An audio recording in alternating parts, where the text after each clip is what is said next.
Penutupan Kongres Partai Solidaritas Indonesia atau PSI dihadiri Presiden Prabowo Subianto dan sejumlah Menteri Kabinet Merah Putih.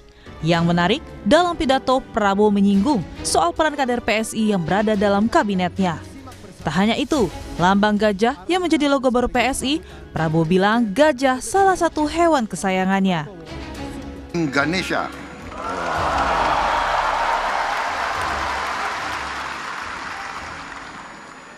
Wakil Menteri Komunikasi dan Digital, Saudara Angga Raka Prabowo. Wakil Menteri Kependudukan dan Pembangunan Keluarga, Saudara Isyani Bagus Oka.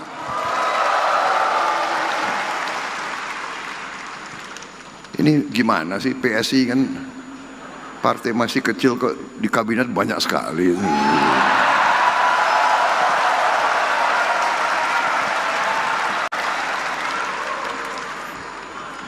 Belum ganti logo aja sudah pengaruhnya kayak begini. Gimana ganti logo itu?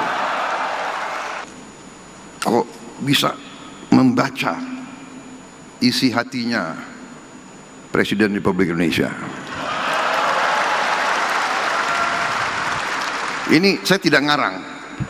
Banyak yang dekat sama saya tahu betapa salah satu binatang yang paling saya sayang adalah gajah. Di perpustakaan saya itu lambangnya itu semua gajah.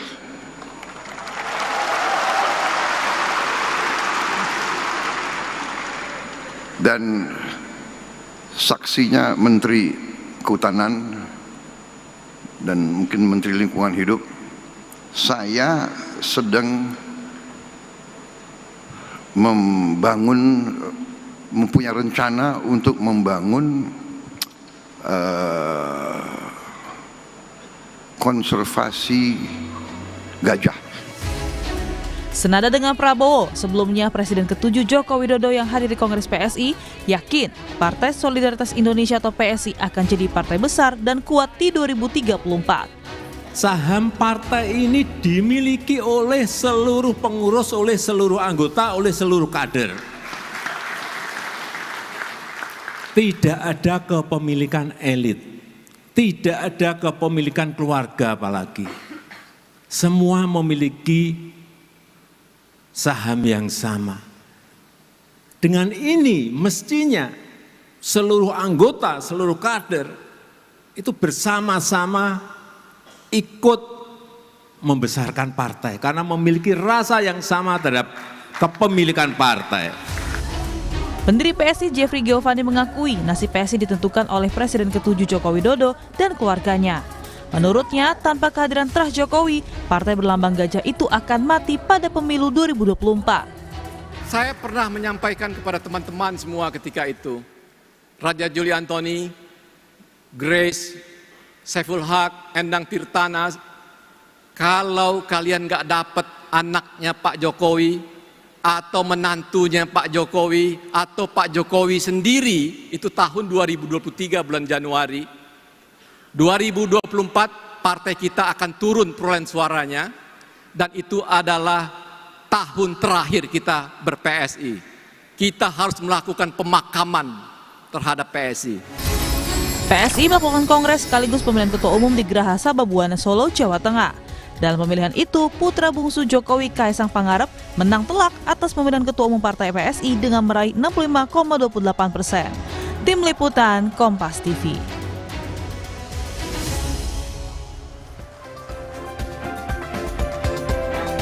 Saudara, Partai Solidaritas Indonesia atau PSI resmi mengukuhkan putra bungsu Presiden ke-7 Republik Indonesia, Joko Widodo, yakni Kaesang Pangarep sebagai Ketua Umum PSI. Tidak hanya itu, dukungan Jokowi ke partai super terbuka disebut bakal all out.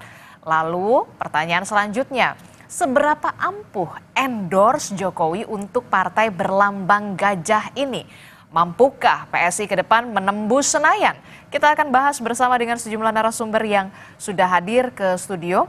Ada pengamat politik sekaligus Direktur Eksekutif Trias Politika Strategis, sudah ada Mas Agung Baskoro. Selamat pagi, Assalamualaikum Mas Agung. Waalaikumsalam Mbak Disti. Kemudian juga nanti akan bergabung kemudian melalui sambungan daring ada relawan Juang Joko Widodo, Rili Regen, yang akan bergabung kemudian bersama kami. Tapi saya akan membahasnya dulu soal bagaimana Partai Solidaritas Indonesia pada akhir pekan kemarin ini banyak sekali disorot begitu ya, karena ada rebranding di sana. Selain kepengurusan yang baru ya, walaupun tidak terlalu kaget ya dengan terpilihnya kembali Kaesang Pangarep, tapi logo baru termasuk hadirnya Presiden Republik Indonesia Prabowo Subianto. Sebelum kita membahas soal mengendorse Jokowi, saya tertarik dengan pernyataan dari Pak Prabowo pada saat hadir di kongresnya PSI itu kemarin soal begini, ini partai kecil tapi kok ya sudah banyak ya posisinya di pemerintahan. Apa maksudnya ini nih yang bisa dibaca dari sini? Pertama, memang PSI ini bukan sekedar partai kecil, karena kita tahu di belakang PSI ini ada keluarga Solo di sana. Sehingga ketika jatahnya besar, tidak seperti partai yang kecil tadi, karena memang ada pertimbangan keluarga Solo di sana. Dan saya melihat memang posisi yang diberikan juga lumayan merata ya. Di menteri ada, kemudian wakil menteri, bahkan ada beberapa istilahnya level BUMN komisarisnya tier 1 seperti itu. Dan kalau dilihat secara keseluruhan, PS ini pun juga di level lokal sudah mulai bergigi ya, bertaring semacam itu. Karena ada alek-alek mereka yang terpilih 180-an sekian, kemudian ada yang jadi wali kota, wakil wali kota, puluhan semacam itu. Jadi PSI yang kita lihat hari ini memang ada progres, baik di level kekuasaan maupun secara keseluruhan. Suara dia di 2019 itu 1,8% sekian, kemudian naik di 2024 menjadi 2,8% sekian. Jadi progresnya secara kuantitatif naik semacam. Secara kualitatif mereka berada di orbit strategis kekuasaan, dibahas, dibicarakan di panggung-panggung depan politik kita. Dan memang yang perlu dilakukan hari ini, pekerjaan rumahnya adalah mencari figur yang pas, yang bisa menaikkan daya elektoral mereka, posisi tawar mereka, sehingga tidak lagi seperti sekarang. Artinya sudah mindsetnya sudah berpikir apakah peluang mereka lolos ambang batas semakin besar, atau kata Pak Jokowi terlalu kecil target lolos ambang batas, kalau bisa lebih dari itu. Oke, jadi pertanyaan saya selanjutnya begini. Sebenarnya posisi-posisi jabatan strategis ini yang kemudian diberikan kepada PSI ini memang karena pengaruh Jokowisme dalam tanda kutip itu masih sangat besar. Kalau kita lihat secara kuantitatif itu kan pergerakannya ya 2,8%, bahkan belum masuk ke parlemen loh. Ya, sangat besar karena memang kita tahu Pak Jokowi ini ketika meninggalkan jabatannya sebagai presiden itu approval ratingnya cukup tinggi ya. Satu. Yang kedua, memang suka atau tidak, beliau ini juga punya kekuatan mengendorse mulai dari presiden, menteri-menteri, wakil menteri, sampai kepala daerah semacam itu. Sehingga posisi tawar beliau yang sangat strategis tersebut membuat ya mau nggak mau presiden ataupun pemerintahan hari ini harus memasukkan atau menempatkan wakil-wakil dari keluarga Solo untuk tetap duduk di kabinet semacam itu. Dan suka atau tidak memang Pak Jokowi dan Pak Prabowo ini kan memang dalam tanda petik ya punya relasi yang panjang sejak 2019 ketika meminta Pak Prabowo pasca berkompetisi sebagai Menhan. Kemudian beliau mendorong Pak Prabowo akhirnya menjadi presiden. Dan saya melihat relasi ini memang istilah kata mungkin di bawah mati gitu, karena memang jasa besar, utang budi yang luar biasa seperti itu. Sehingga ketika hari ini memang ada berapa problem yang mendera keluarga Solo, kemudian ada arahan supaya Pak Prabowo tidak terlalu dekat dengan Pak Jokowi. Itu dalam artian di sini lebih diobjektifikasi saja. Mungkin tidak terlalu ada tendensi, tapi Pak Prabowo harus menjaga relasi itu supaya apa? Supaya tidak dianggap lupa dengan istilahnya historiknya semacam itu. Oke, jadi dengan hadirnya seorang Prabowo Subianto, Presiden Prabowo Subianto ke acara Kongres PSI ini bisa dikatakan ini juga ya, bisa dikatakan politik etis lah. Politik etis. Itu yang kemudian bisa ditampilkan di dalam panggung depan dari seorang Prabowo Subianto dan juga Joko Widodo PSI di sini. Ya, persis. Karena memang Pak Prabowo ini kan saya lihat memang orang yang nggak lupa jasa.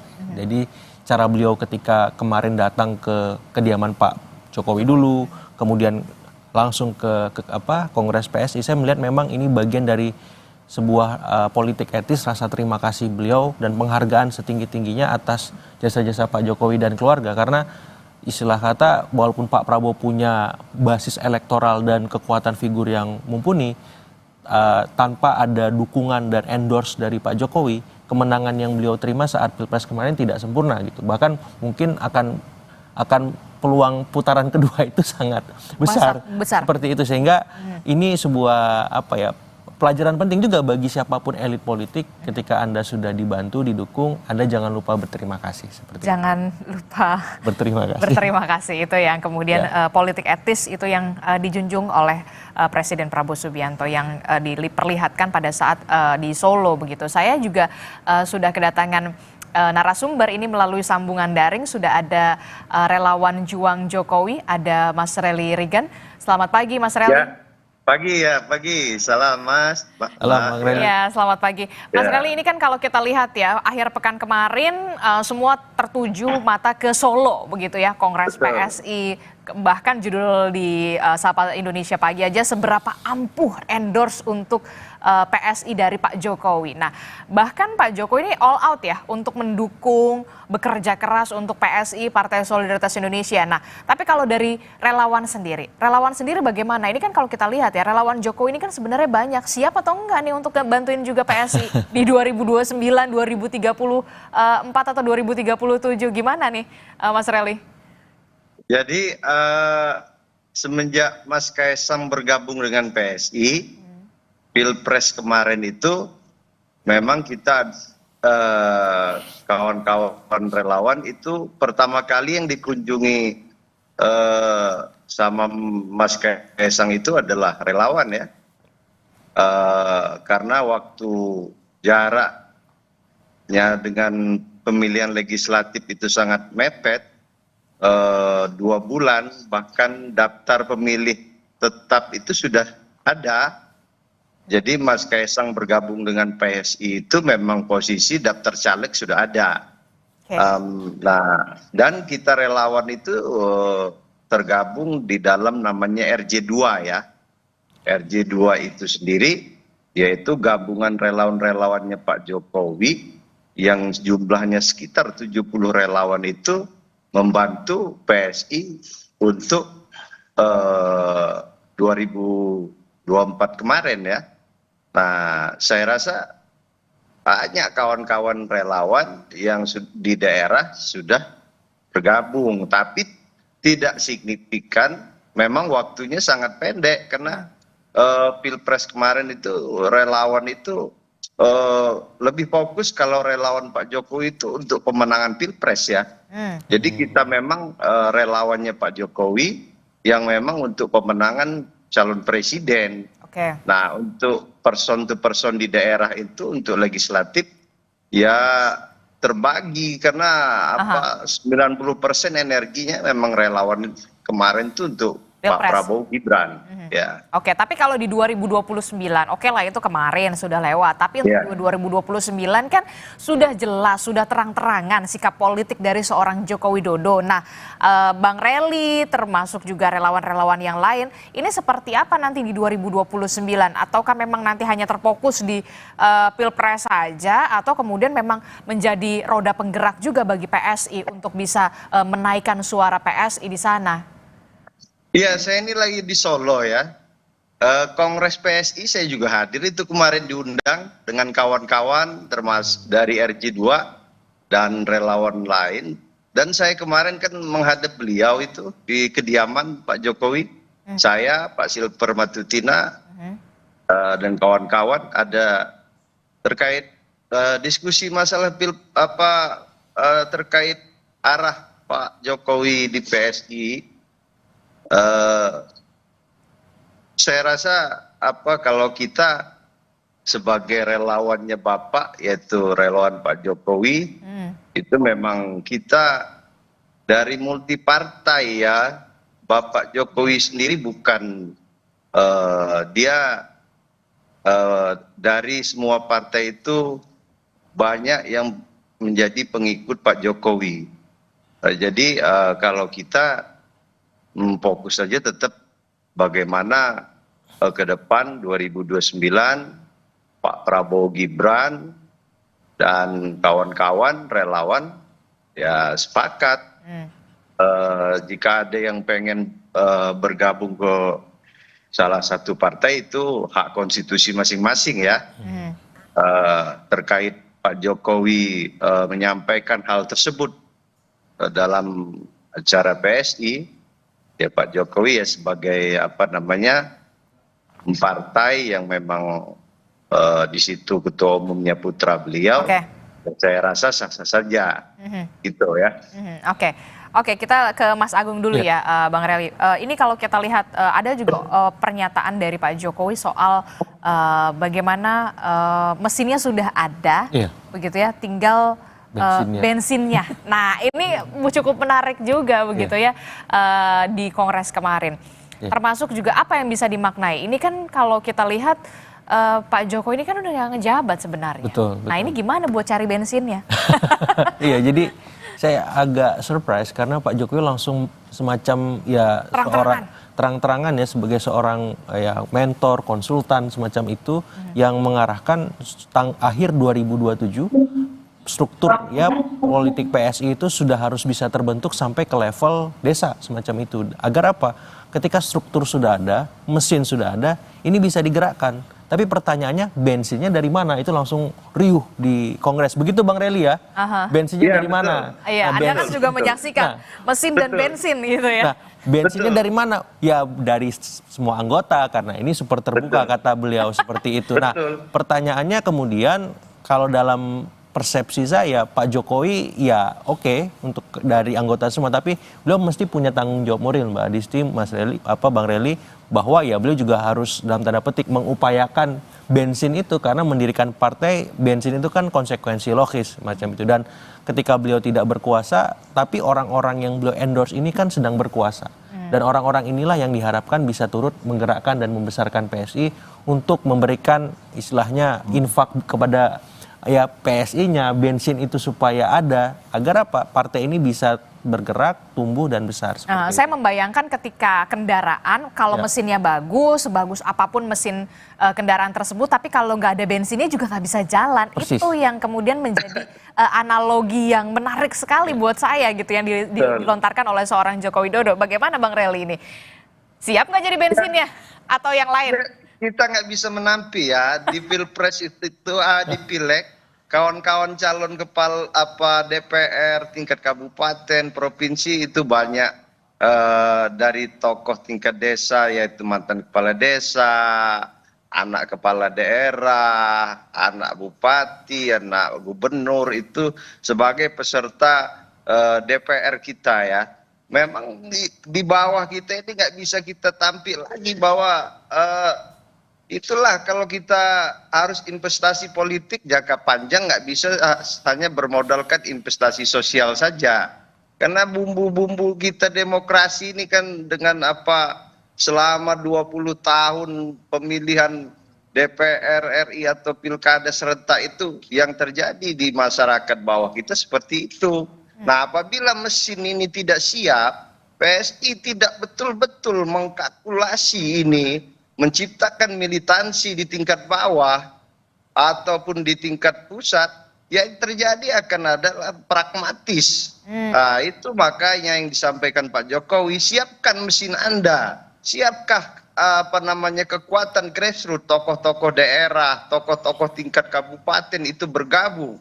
Jangan nanti hanya berpikirnya pragmatis ya.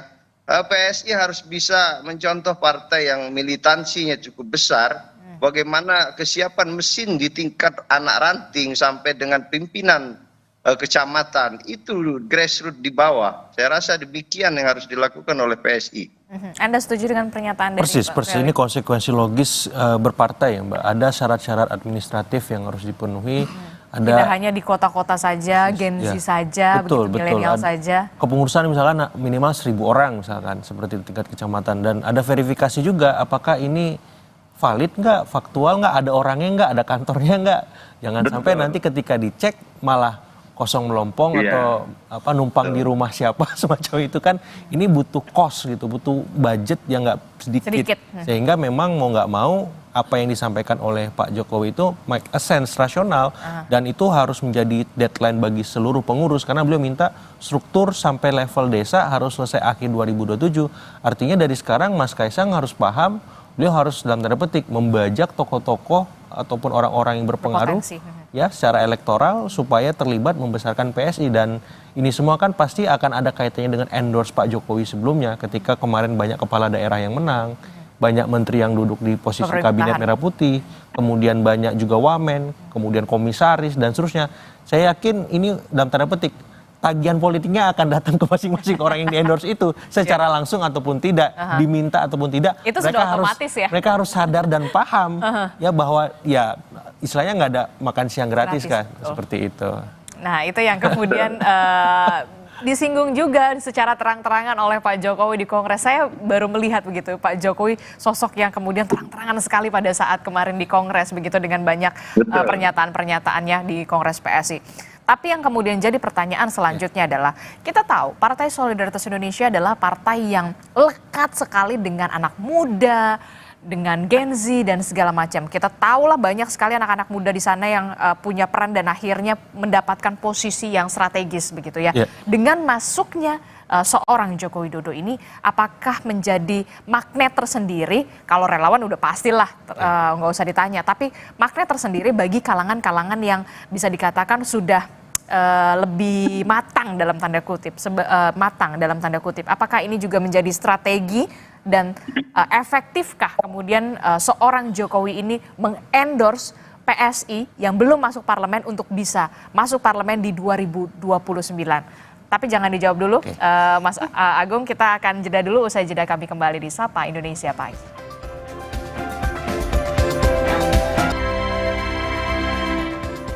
Terima kasih Anda masih bersama kami di Sapa Indonesia Pagi. Saudara, kita masih membahas bagaimana Kongres PSI, Partai Solidaritas Indonesia, yang seberapa mampukah atau seberapa efektifkah endorse Jokowi untuk Partai Solidaritas Indonesia di 2029 atau di periode selanjutnya.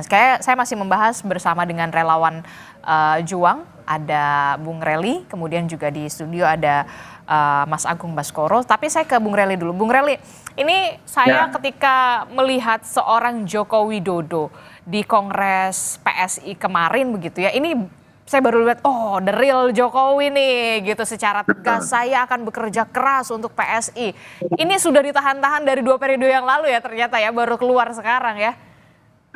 Saya rasa Bapak sangat membutuhkan ya mesin politik yang militansi dalam satu partai ya, mau bagaimanapun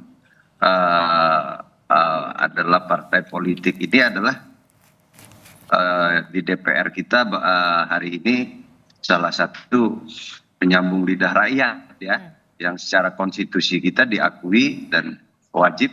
Nah, sekarang kalau di DPR itu sekarang bagaimana begitu besar peran DPR yang menjadi ini semua kita masyarakat Indonesia, dan itu saya rasa sah-sah saja ya. Bagaimana politisi seperti Pak Jokowi dia memiliki salah satu mesin politik yang bisa diandalkannya, demikian ya. Oke. Dengan lugasnya secara terang-terangan seorang Joko Widodo di Kongres PSI untuk bisa bekerja keras untuk PSI, it's a good news? Iya, great news Mas. Kabar luar biasa menurut saya, karena PSI selama ini pekerjaan rumahnya mencari sosok figur yang sangat kuat supaya partai ini bisa lolos ambang batas parlemen. Sayangnya memang waktu 2019 dan 2024 figur itu belum ditemukan. Nah, bersyukur kemarin Pak Jokowi secara eksplisit belum ditemukan atau ditahan? Mungkin belum ditemukan karena Pak Jokowi masih lihat PSI juga nih. Bisa membuktikan nggak anak-anak muda ini bahwa ada progres kenaikan suara di pileg, bahwa mereka bisa melahirkan tokoh-tokoh muda yang bisa duduk di pos-pos strategis kekuasaan. Ternyata bisa. Dan sekarang saya butuh kendaraan politik. Istilah kata pucuk dicinta ulang pun tiba nih, sama-sama ketemu nih kepentingannya. Sehingga ketika PSI sekarang menawarkan kembali, Pak Jokowi nggak mikir panjang. kan tendensinya sudah ada, walaupun kemarin saya pribadi sempat ragu ini bakalan masuk full time atau part time kan gitu, karena kan sebelumnya masih part time ya Bang Reli ya, karena ya mungkin karena masih jabat presiden, mungkin beliau masih banyak kesibukan. Nah sekarang saya lihat full time nih, kerja keras, 2 kali statementnya, saya akan kerja keras, saya akan berjuang bersama PSI seperti itu. Jadi saya melihat ini sebuah kabar luar biasa bagi PSI, dan harapannya teman-teman PSI juga harus bekerja lebih ekstra membuktikan bahwa dengan kehadiran Pak Jokowi mereka bisa lebih besar dan berpotensi menjadi partai yang bukan sekedar masuk parlemen aja kata Pak Jokowi kan, seperti itu. Sehingga saya melihat ini tinggal bagaimana nanti strategi di lapangan secara praksis PSI menempatkan caleg-caleg berkualitas di semua dapil. Misalkan nomor urut 1 sosoknya siapa, bahkan sampai nomor urut 3 bahkan, sehingga kans mereka masuk semakin besar di tengah ekosistem parliamentary threshold itu diturunkan kan Mbak dibanding sebelumnya, sehingga ya memang ada dampaknya lah. Plus nanti ada Pak Jokowi juga turun gunung misalkan bersama keluarga Solo. Harusnya rasionalisasinya masuk ambang batas, tapi kan politik dinamis nih. Ya, bisa jadi ya secara hitung-hitungan kertas masuk, tapi di lapangan ternyata gelombang istilahnya yang tidak nyaman dengan PSI ataupun keluarga Solo semakin besar. Itu kan jadi soal lain. Itu yang baru saya tanyakan, ingin saya tanyakan. Tadi kan Anda mengatakan it's a great news gitu ya. Tapi bagaimana dengan partai politik yang memang sudah besar sebelumnya? Kita lihat saja PDI Perjuangan, Golkar, Partai Demokrat, PKB begitu ya. Ini sebuah ancaman atau kekhawatiran untuk mereka ketika seorang Joko Widodo secara terang-terangan, secara lugas ingin bekerja keras untuk PSI. Iya, mungkin bagi partai-partai yang punya nafas ideologis yang tidak jauh berbeda dari PSI ya, partai-partai nasionalis, partai-partai yang selama ini di tengah semacam itu, ya PSI ini sebagai sebuah ya ancaman politik dalam tanda petik menggerus mereka di dapil. Tapi kembali ke PSI, seberapa solid kader-kader PSI di semua sampai ke grassroots. Ya, lapisan dapil tadi, apakah bisa mengimbangi caleg-caleg dari partai-partai besar itu? Karena pileg ini pertarungannya di sana, bukan lagi ketumnya siapa atau siapa istilahnya yang di endorse pada level-level strategis semacam itu, tapi bagaimana strategi di dapil masing-masing caleg-caleg ini mampu menerjemahkan ya keuntungan-keuntungan itu. Misalkan ada Pak Jokowinya, nanti misalkan ada capres atau cawapres yang didukung di 2009, sedikit banyak itu bisa memberikan semacam ya efek ekor jas Mbak Disti kalau memang itu bisa dioptimalkan. Tapi kalau misalkan akhirnya PSI dan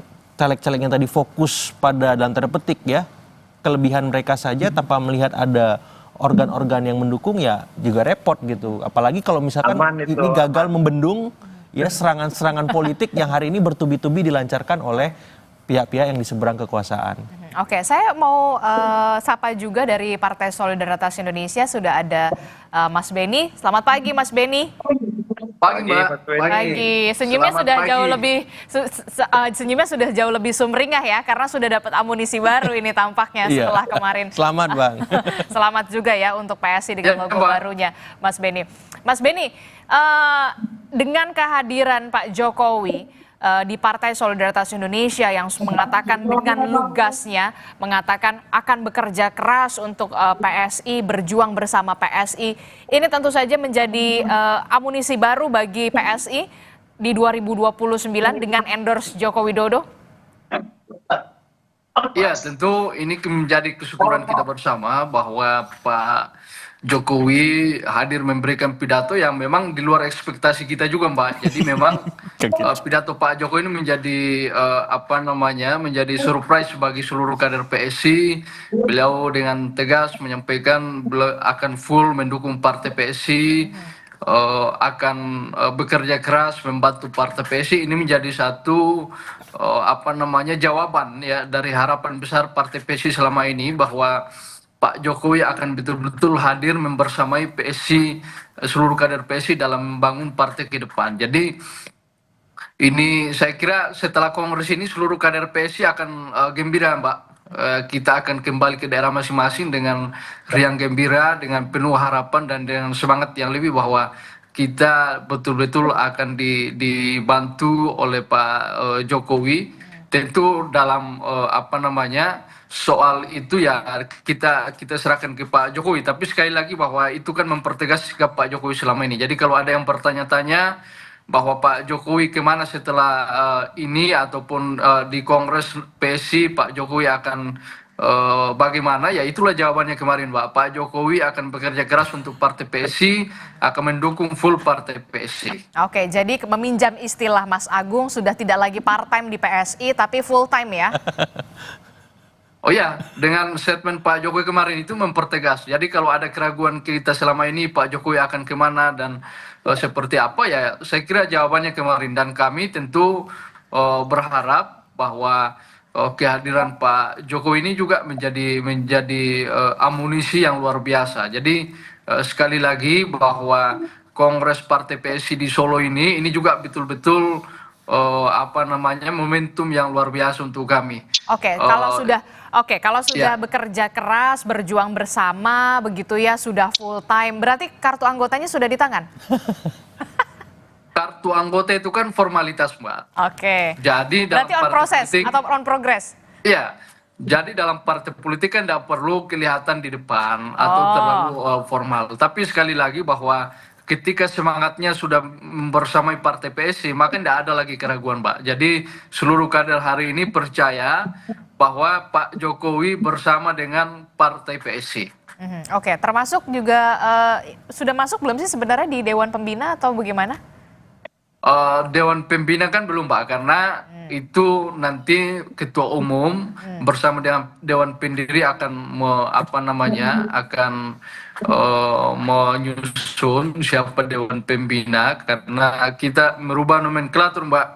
Hari ini Dewan Pembina disusun oleh Mas Ketum, terpilih dengan Dewan Pendiri. Jadi nanti kita akan lihat, tapi sekali lagi bahwa apakah dalam posisi struktur atau tidak masuk dalam struktur, tapi semangat Pak Jokowi sudah ada di PSI. Oke, semangat Pak Jokowi sudah ada di PSI, di dalam struktur atau di luar struktur. Kalau menurut Mas Agung, bagusnya tuh di dalam struktur atau di luar struktur sih? Kalau di dalam struktur berarti ya sama aja dong sama partai-partai sebelah, ya Partai Merah, Partai Biru yang sudah ada ibu, anak, bapak, anak gitu, sama dong. Idealnya memang di dalam struktur. Di dalam struktur misalkan idealnya. kita ngambil Partai Demokrat sebagai contoh, Ketua Majelis Tinggi kan Pak SBY itu. Ini setara mungkin dengan Ketua Dewan Pembina lah, punya wewenang 50%, sama dengan Ketum AHY gitu, 50% juga kalau saya nggak salah. Nah harapannya di PSI juga bisa dalam terinspirasi ya dari pola organisasi semacam itu. Tapi bisa juga ngambil contoh PDIP, di mana Soekarno itu kan menjadi mahzab juga, Soekarnoisme. Pak Soekarno nggak punya KTA PDIP, tapi menjadi mahzab dan pemikiran itu. Nah, PSI juga bisa mencontoh itu. Pak Jokowi ini kan dalam tanda petik sebelumnya sudah menjadi mahzab pemikiran sendiri, Jokowisme, Jokoismi, semacam itu. Jadi ya tinggal PSI dan Pak Jokowi mau contoh yang mana nih, Demokrat atau PDIP? Apakah Pak Jokowi itu sudah sebagai mahzab pemikiran, ideolog semacam itu, atau memang perlu diformalkan seperti Demokrat, Pak SBY sebagai Ketua Majelis Tinggi. Oke, kalau gitu berarti kita tanya dulu sama relawannya nih, relawan Pak Jokowi. Kalau menurut relawan sendiri gimana? Lebih bagus masuk ke struktural atau kemudian menjadi mahzab seperti Jokowisme dalam tanda kutip? Saya rasa hal itu udah 3-4 kali saya diskusikan dengan Bapak di rumah kediaman Solo ya. Apa katanya? Jadi pertimbangannya begini kan, kawan-kawan relawan Bapak dari sebelum dia sebagai presiden itu ada di semua partai. Oke. Ada yang militansi Bapak, Pak Jokowi itu ada di Partai Nasdem, ada di Partai Golkar, ada di Partai PDIP, ada di PKB. Jadi Pak Jokowi itu didukung kawan-kawan yang memang di partai-partai tersebut, petinggi-petinggi atau di tingkat daerah partai politik itu sampai dengan hari ini itu militansi dengan Bapak. Pertimbangan secara politiknya, Bapak Jokowi ini kan didukung dari berbagai elemen. Saya selalu kasih masukan ke beliau ketika saya berdiskusi, ini yang harus betul-betul dipikirkan. Memang tidak menampik ya bahwa Pak Jokowi butuh satu partai politik yang betul-betul memiliki militansi di tingkat bawah Ya apa yang disampaikan dengan beliau tadi. Oke. Bahwa Jadi maksud Anda lebih baik sudah tidak ada di struktur PSI begitu. Jadi ya kira-kira demikian. Sebetulnya masuk atau tidaknya Pak Jokowi sudah menyatakan sikap ya dalam acara kongres tersebut. Bapak akan all out. Tapi ya itu kan formalitas saja saya rasa kan hari ini bagaimana Pak Jokowi itu masuk ke dalam PSI itu hanya formalitas. Kalau KTA, struktur itu kan saya rasa nggak bisa dibicarakan lebih lanjut ya. Ya. Oke, tapi yang juga menarik di sini adalah dengan hadirnya seorang Joko Widodo berjuang bersama PSI, berusaha keras bersama dengan PSI, ya walaupun ini memang masih agak panjang begitu, mengisyaratkan ada dukungan untuk 2 periode sebagai Prabowo Gibran. Kalau itu tunggu dulu. Kalau Prabowo Gibran, kalau Prabowo saja otomatis ya, karena kemarin juga di PSI sudah bergema lagunya Benny ya? Bang ini. Benny. Jadi Pak Prabowo 2 periode gitu-gitu lagunya kalau saya nggak salah dengar dari dari TV. Jadi untuk Prabowo 2 periode aman sebenarnya. Tapi kalau 2 periode Prabowo aman. Aman, tapi kalau dengan Mas Gibran itu perlu dibahas di koalisi. Karena ini masih dinamis, masih panjang, masih jauh ya, walaupun tampak dekat semacam itu. Tinggal bagaimana PSI memastikan Mas Gibran ini punya posisi tawar. Mas Gibran ini bisa menunjukkan kinerja yang luar biasa. Dan dalam tanda petik keluarga Solo bisa men-spin serangan-serangan politik yang bertubi-tubi hari ini. Nah kalau misalkan malah sebaliknya, Mas Gibran mohon maaf lahir batin, Pak Prabowo lebih lirik yang lain semacam itu. Karena beliau kemarin juga sampaikan dalam pidatonya, ya saya juga nggak boleh pilih kasih, saya juga harus bisa menempatkan partai-partai yang lain sama seperti PSI. Jadi jangan tidak ada anak emas ibaratnya. Ya, semuanya anak kandung beliau. Karena apa? Karena satu koalisi sekarang, dan dalam tanda petik ada partai-partai besar lagi yang ngantri juga nih ingin jadi wapres ketum-ketumnya. Gitu ya, sudah menghelo-helo. Makanya gitu kan. pembahasan di koalisi akan menarik ketika jelang 2009 kalau memang ingin mengusung Prabowo Gibran lagi untuk periode kedua. Dan biasanya, dan saya lihat fakta sejarah secara empirik, belum ada wapres yang terpilih 2 kali dalam sistem politik kita, sistem pemerintahan kita sampai hari ini. Jadi ini perjuangan buat Mas Gibran, bagaimana mengubah sejarah itu, dia bisa terpilih sebagai wapres oleh Pak Prabowo. Dan itu perlu kerja keras pasti. Luar biasa, kerja luar biasa. Kerja luar biasa, bukan kerja keras lagi. Oke, saya ke Bung Benny. Menarik ini Bung Benny, ada yel-yel Prabowo 2 periode, tapi kok belum ada Gibrannya begitu ya. Walaupun di sana ada PSI, ada Pak Jokowi juga begitu. Ini gimana nih jadinya nih? Walaupun masih lama lah 2029, tapi yang masih lama kadang-kadang terlihat dekat loh Bang Benny. Iya, memang 2029 itu kan masih lama Mbak ya, masih ada 4 tahun. Tapi saya kira memang dengan per hari ini kita melihat memang banyak capaian-capaian oleh Bapak Presiden kita, Bapak Prabowo Subianto. Maka itu kemudian menjadi alasan ya kader-kader PSI memberikan yel-yel tadi malam. Bapak Presiden Prabowo 2 periode, kita mengucapkan terima kasih sudah datang di Kongres PSI. Saya kira ini bentuk daripada komitmen Partai PSI untuk mendukung seluruh program Bapak Prabowo.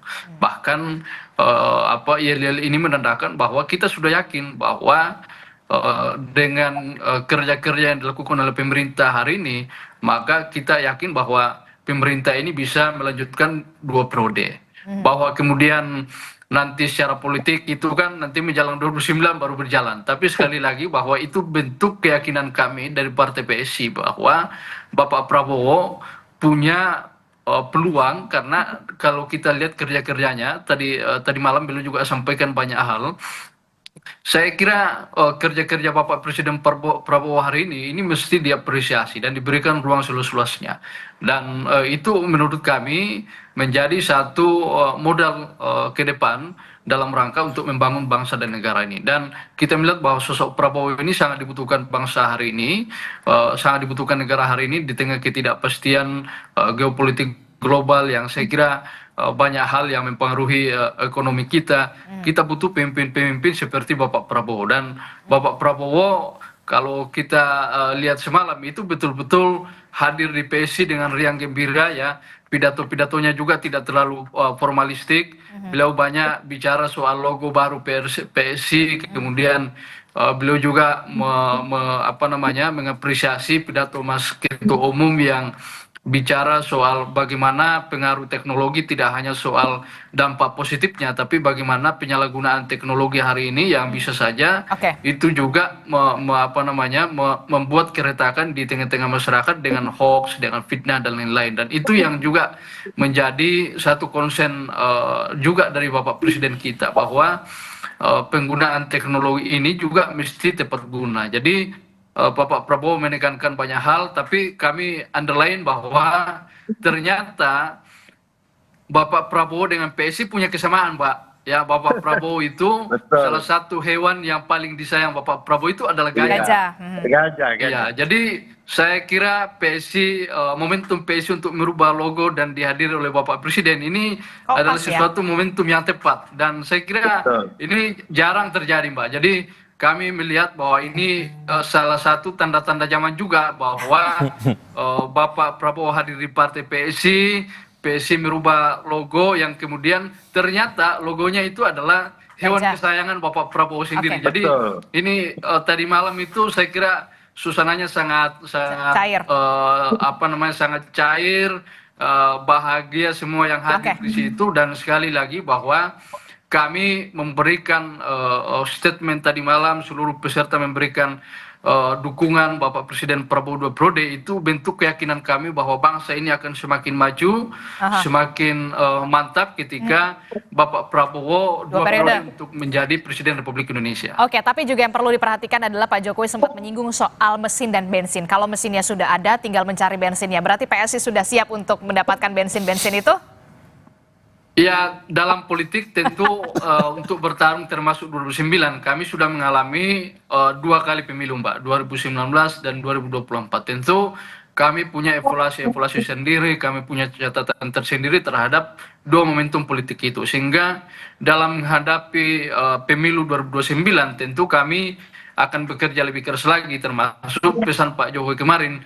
Tidak hanya soal bensin, Pak, soal bensin dan mesin, tapi kemarin secara eksplisit Pak Jokowi menyampaikan bahwa struktur PSI mesti dirapikan lagi, struktur PSI mesti menjadi kuat. Dan ini memang sejalan dengan hasil evaluasi kami selama ini, bahwa salah satu titik kelemahan kita selama ini adalah struktur kita yang tidak terlalu kuat. Jadi, jadi akan ada perubahan struktur yang cukup signifikan ya ketika Pak Jokowi sudah menyinggung soal struktur ya, Bung Benny. Iya. Pasti kita akan melakukan penguatan struktur, Pak. Tentu itu menjadi salah satu syarat utama dalam rangka menyongsong pemilu 2029 yang akan datang. Oke, satu kata sesuai dengan pertanyaan yang ada di dalam judul dialog kita hari ini. Satu kata untuk PSI. Seberapa ampuh endorse Jokowi untuk PSI menurut Bung Benny? Ya, kita lihat 2029, Pak. Kami punya keyakinan 2029 harapan-harapan kader kita akan tunaikan dengan baik. Mudah-mudahan dengan dukungan masyarakat kita bisa masuk ke parlemen. Tapi Pak Jokowi menyampaikan masuk parlemen itu bukan target yang besar. Jadi kami akhirnya menaikkan target yang lebih besar lagi sesuai dengan arahan dari Pak Jokowi. Oke, kalau Bung Rely, satu kata saja, satu kata. Kalau tadi Bung Benny kan agak panjang, satu kata. Seberapa ampuh endorse Jokowi untuk PSI? Besar ya. Dan PSI saya rasa itu masuk 5 besar 2029 ini. 5 sampai 4 besar PSI masuk. Oke, menarik sekali seberapa ampuh endorse Jokowi untuk PSI di 2029 cukup besar, paling tidak masuk di 5 besar di partai politik. Cukup signifikan menurut saya. Kalau menurut Mas Agung, terakhir singkat saja, seberapa ampuh endorse Jokowi untuk PSI? Jokowi efek hanya berefek kalau teman-teman PSI selain mikirin 2029 juga bisa membalik persepsi dan opini publik yang hari ini minor karena banyaknya serangan-serangan itu supaya dilawan dengan cara yang sepadan. Pemakzulan, ijazah dan seterusnya itu harus dilawan, Mas Benny. Nggak bisa didiamkan karena itu mempengaruhi top of mind publik hari ini. Kalau itu gagal dibalik dan terus dibiarkan, maaf lahir batin, 5 besar, wassalamualaikum warahmatullahi wabarakatuh. masuk parlemen dulu saja target realistisnya kalau saya. Oke, baik. Terima kasih Oke. Mas Agung Baskoro telah bergabung bersama kami. Bung Beni dari Partai Solidaritas Indonesia yang punya logo baru, gajah. Kita akan tunggu bagaimana strukturnya, termasuk juga soal kartu anggota kepada orang-orang baru. Termasuk juga Bung Rely, terima kasih sudah bergabung bersama kami. Sama-sama. Sehat selalu Bapak-bapak. Assalamualaikum. Ya. Selamat pagi. Pagi semua. Warahmatullahi wabarakatuh.